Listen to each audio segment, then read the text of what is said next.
What is going on, guys and girls? It is GhostRobo, and I think we found the first gem of the fall. This is Shadow of Mordor, and I had the opportunity to play the game a couple of times pre-release and wanted to share some goodness with you. Review scores have been revealed, and it's getting spectacular marks, 8s, 9s, and even some 10s, and I am super pleased. I'll be doing the full part 1 thing next week when it comes out, but I wanted to share some early footage with you guys. I had the opportunity to play this game for an hour at E3 and then more at PAX Prime, and had a ton of fun.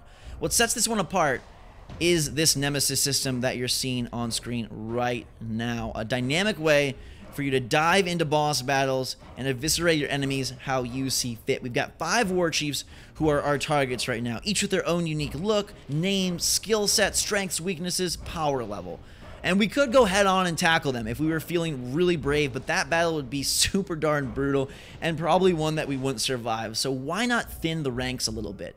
Look at their bodyguards and wipe them out. Or maybe we don't want to wipe them out. Maybe we'd rather lure them to our squad and subvert the leader with a little bit of betrayal. We're picking a target here, and it is a big open world action game. And just to give you a little history, I played for about an hour back in June down in Los Angeles, and I really liked the game, but I had some concerns. And then I played for another hour or so up in Seattle at PAX Prime and had a bunch of fun and have been eagerly anticipating the game ever since. Look, the initial worry was that this was just an Assassin's Creed clone dressed in Lord of the Rings garb, but it does enough of its own to be unique and to earn a worthwhile spot within the gaming world. It definitely does borrow some elements from big action games that you know and love, but why not? If they're good elements, I don't see anything wrong with that. It takes some Batman combat. That's a great combat system. It takes some Assassin's Creed free running and eagle vision, but that's a great movement set, and that's a great way to identify your targets. Assassinations are fun, but what's added here is the way in which you strategically select who you're going to face and how you're going to face them. That is the element that really distinguishes this game. Now, obviously, if you're a big LOTR fan, you're going to get a lot of love out of the lore and the look. It's actually pretty cool to see a lush landscape here. You know, the areas of Mordor I've seen have been really just full of nature and pretty awesome within the day-night cycle. The combat is freaking brutal. You've got magic attacks, you've got mounts, you can brand dudes to follow your side of the line, you have a sword, there's loot, there's relics, there's leveling up. I mean, they kind of packed in just so much stuff here, and from what I've played, it works really well. I'm super pumped to try out the full game. Like, I hope you guys will join me for that early next week, because I'm frankly just really surprised that it reviewed as well as it did. You never see something like this coming. I mean, I did a little bit because I knew how fun it was when I played, but you don't know how a full game is going to really take shape, and especially in a month when you had Destiny, and we have, you know, Super Smash Brothers in a couple weeks. Like, it's exciting to see that Shadow of Mordor might be the best reviewed game of that 30-day period, which is just, it's pretty awesome for Monolith. They're a studio that I have played a lot of their games before, and I'm hearing that this is by far their best, which is really great. So we're working our way towards our target, and we got to take him down as quickly as we can. We'll let our beasts do some of the biting, and the combat does feel really good. This is a game that I think excels at sort of the in-hands just feel of it. I love a game that is really fun to control, and man, popping heads off is just, it's ferocious. Like, this is a visceral game, and you're mixing in finishers with a combo meter, with special attacks, and then sort of the magic system sort of incorporates a new element that isn't just traditional sword strikes or punching. Here is our target. We're looking for this guy. We see his strengths and weaknesses, and we're going to make him pay. He's not the strongest dude, but we need to wipe out a few of the weaklings in order to access the big bad at the end of the line. Of course, there also are story missions and a whole lot of other stuff. I mean, this game is packed. It definitely does do the open world thing of having like a crap ton of collectibles, a crap ton of side missions. You can always find stuff to do. Like, even in my, what, like 2.5 hours with this game, I was pulled in so many directions. So we're going to skip forward to another direction so you can see me take on a more complex battlefield here, and also get a little bit of the night rain gameplay. You'll notice a little bit of AC nature here. You know, again, the eagle vision is, well, it's not called eagle vision, but this is basically eagle vision. We're highlighting our target. We can see him over there off in the distance. This is the guy we are going for, and it's a very evolving system. So if you die, then different guys gain power, different guys take over. You might even have a new war chief depending on the struggle. So they've got this sort of ever-changing hierarchy of power, which is pretty different from anything I've ever seen. And it's a way to implement new elements of design into an already established genre, and I think that's brilliant. Like, my hopes for next gen, like, I don't think we need to have necessarily like a brand new genre that totally, you know, warps our minds, but how about have some really cool advances to already established fun franchises or fun genres? We are fire lighting this guy straight to the heavens. Good night and goodbye. We've got a lot of guards to take out here, and I think it's like, it's a really fun game for me to even watch back playing, because there's always something pretty spectacular going on. They seem to capture those moments very well and kind of keep them coming at you. Downtime is not something that I experience very often, and I think there will probably be some slower paced story stuff, which I'm excited for. And, you know, of course, if you are an LOTR fan, you're gonna get a lot of lore and love here. Enough rolling with these lousy maggots.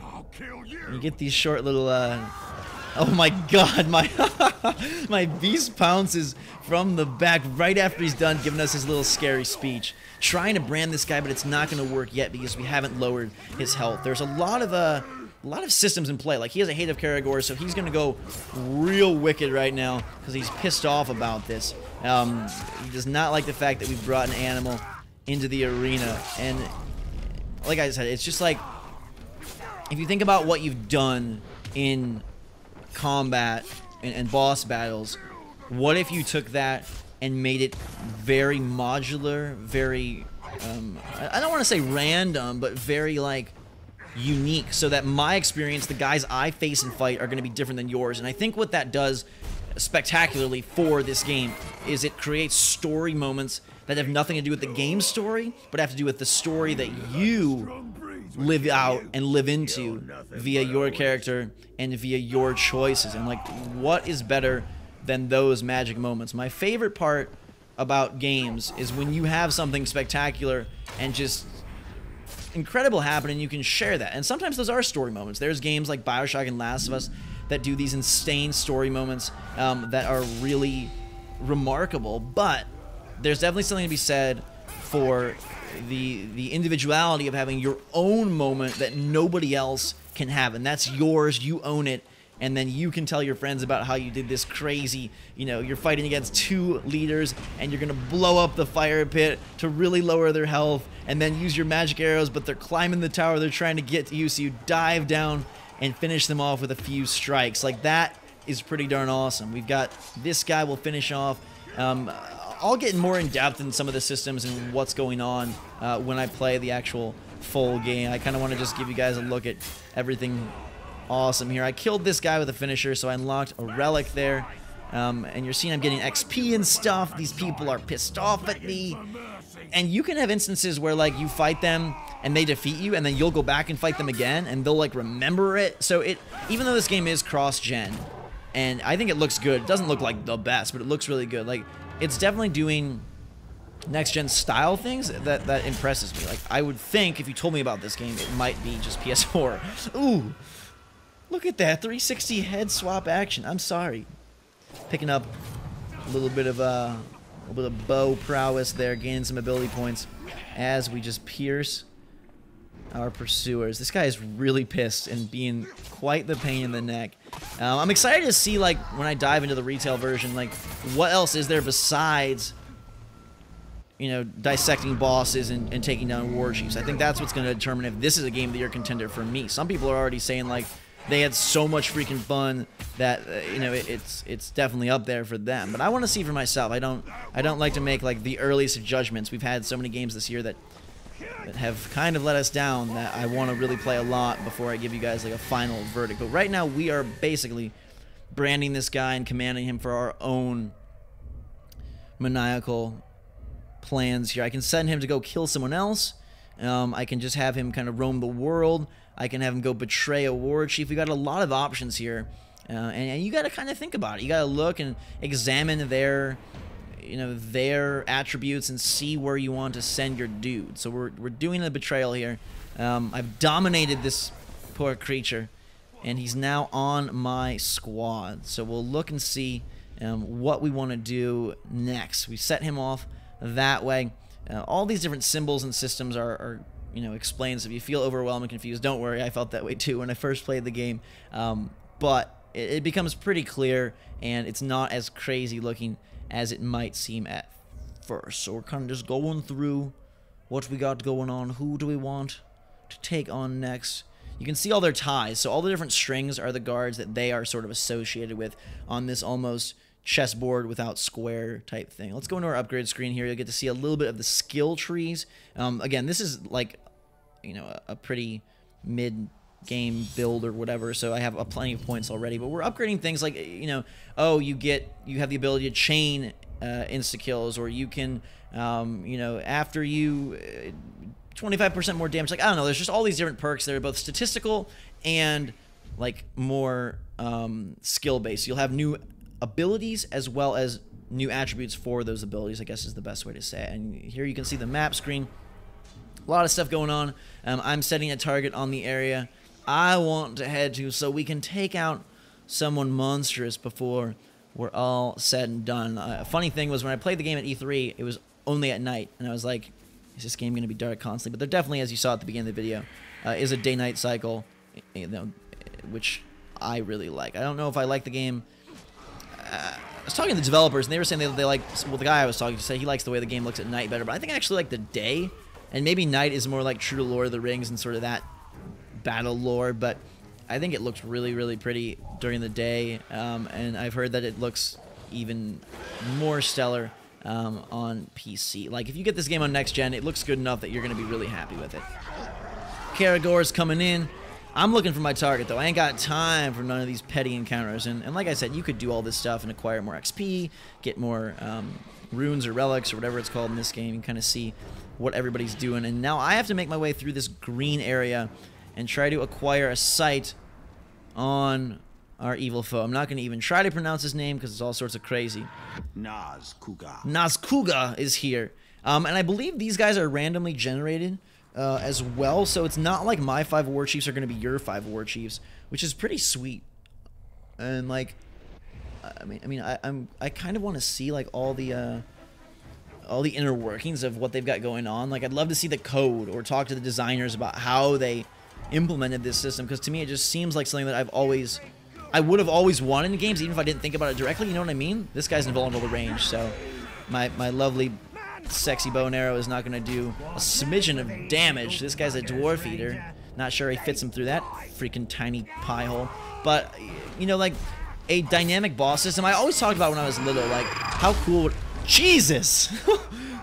Invulnerable to range, but so squishy to the sword. My goodness gracious. And we'll suck in another one of those upgrades. I really wanted...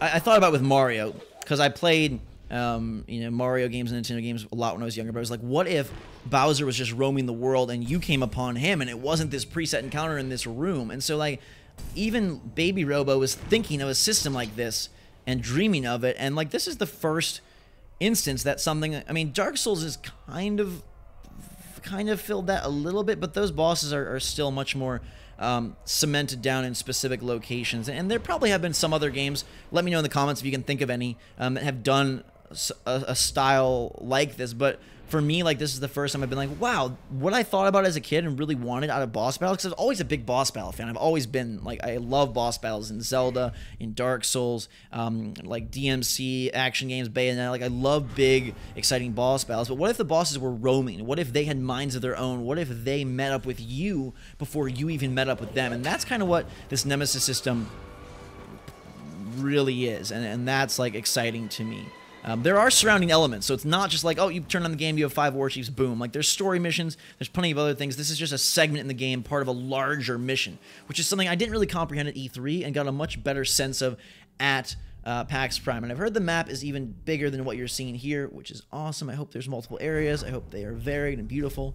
You'll see we fast traveled. And so now the game kind of does its own thing. Time passes as we move around, which is really sweet. So you'll see these guys level up, they fight each other off, they kill each other, new dudes are added to the fray, and you might even have an instance where a war chief is replaced and you didn't even do anything. And like, it never got to the point with me where I felt out of control. It just added this huge element of sort of cinematic style to the game. Like, sometimes video games feel very contrived, like, hey, there's this boss, you go there. And I like the fact that here, it's a living, breathing world, and so the characters, the enemies, the bosses exist on their own. I mean, we just ran into this guy, Shaka the Corrupt. He's here to screw up our day. And I'm like, okay. Let's just run him away. Chase me if you can, you freaking fatty. We'll see if he can follow us as far as we're trying to go. But let me know what you guys think of Shadow of Mordor. And if you want to see the full game, like I said, I'll be bringing you guys a part 1 next week. We'll see how that goes. I'm starting off this betrayal mission, and we'll get to witness a little bit of inner warfare. You can see my blue-eyed beauty standing behind this life drinker. Kuka, the amputator, is ready to start the fight and push this guy into a pit of pain. We're going to get him the little bit of arrow strike, and he might be invulnerable to range. I'm not sure about this guy. Yes, never mind. He's good to go. I love using this zoom attack, but he does not want to have any of it, and he's going to challenge me right away. I'm super pumped for Mordor. I'm really glad it did well, and I hope it is a great, great beginning of the big holiday season. This is a nice start. I'm looking forward to the full game. I hope you guys will join me there, like I said, in just a couple of days. Let me know what you think, though, so far. Did you like it?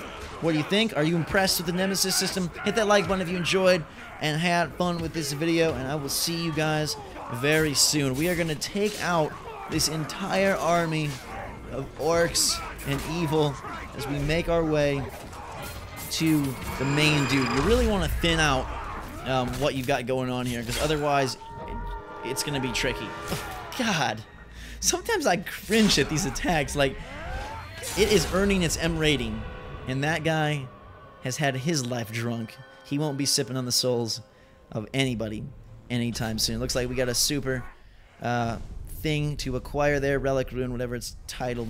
The betrayal has been successful, and our dude establishes his might. Thank you guys for watching. Have a mighty good day. Drink some hot chocolate. Until next time, thanks again. We will see you all later.